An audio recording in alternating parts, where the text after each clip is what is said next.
गिबियावनो सोरगो आरो बुहुमनि बिगोमा आरो बे बुहुम बिखानि गासैनिबो सोरजिगिरि इसोरा बाख्नायजाथों।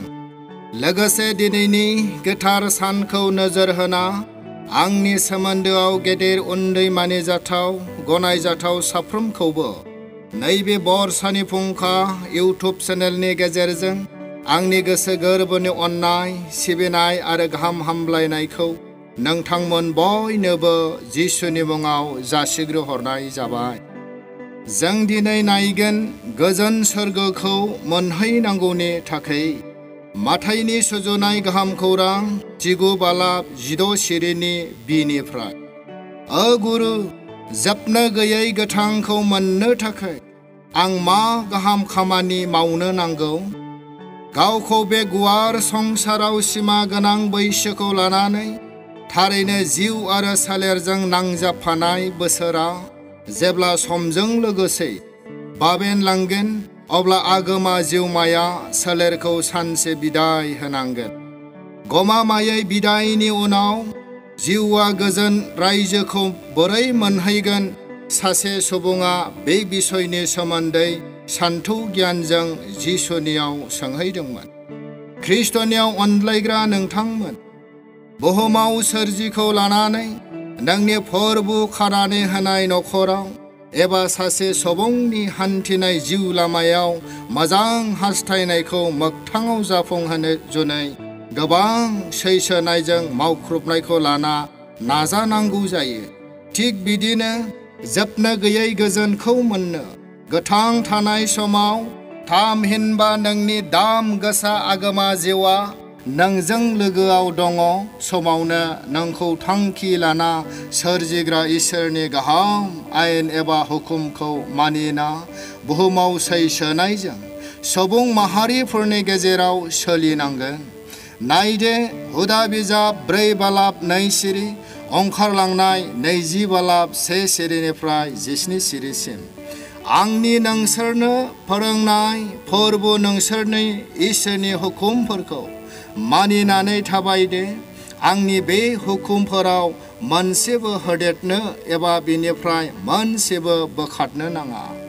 अनज्लायग्राफोर, थारैनो सासे मोजां नाजाग्रा गुबै सोलोंसा एबा फरायसा गथ'आ गाहाम हामजानाय आजिराखौ मोननांगौनि थाखाय गासै माहारि हिसाबै लुबैनाय आरो हास्थायनायखौ दोनथ'नानै सान हर सम लाना थांखिखौ मोनहैनो फरायनायजों जुजिनाङो बादि लोगोसे नोंबो गोजोन रायजोखौ मोनहैनांगौनि असिलायै गोबां सैसोनांगोन।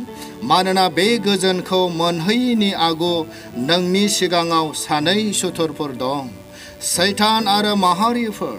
नोङो बिसोरजों धोरोमिया आखुखौ लानानै संसाराव जुजिलांनांगोन। मानोना सैसोना मोननाय बिथाया इयुनाव गोदै जायो।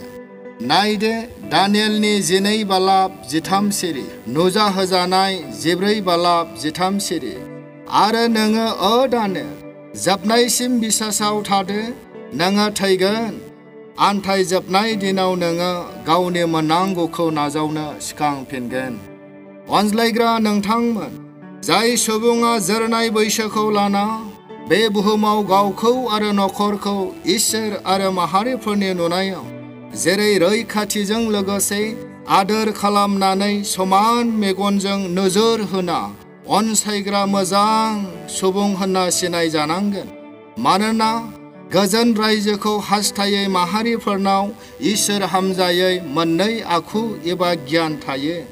जेरै धोनि एबा मानिजाथाव सुबुंखौ गुरै रावजों नाजावनाय आरो गोरिब एबा दुखुथियाजों लोगोसे दाहा गोनां सुबुंखौ गावनि बबेबा गोनां सम्पथिखौ खहा खालामजानो गिना होखारहरनाय।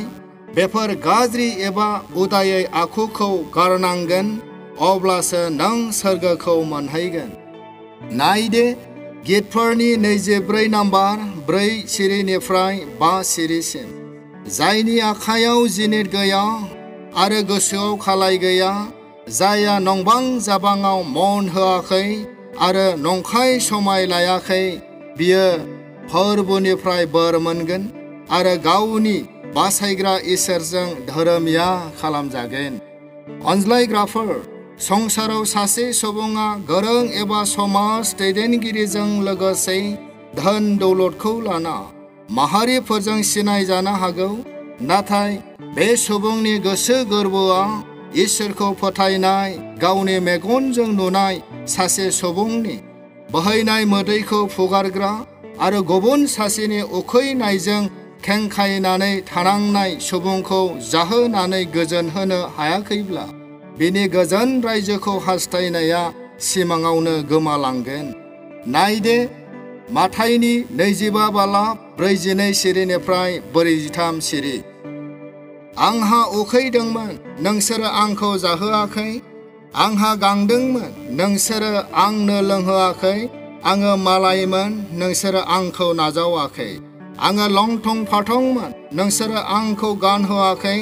आङो जब्रा आरो हाजरावमोन, नोंसोरो आंखौ नायाखै।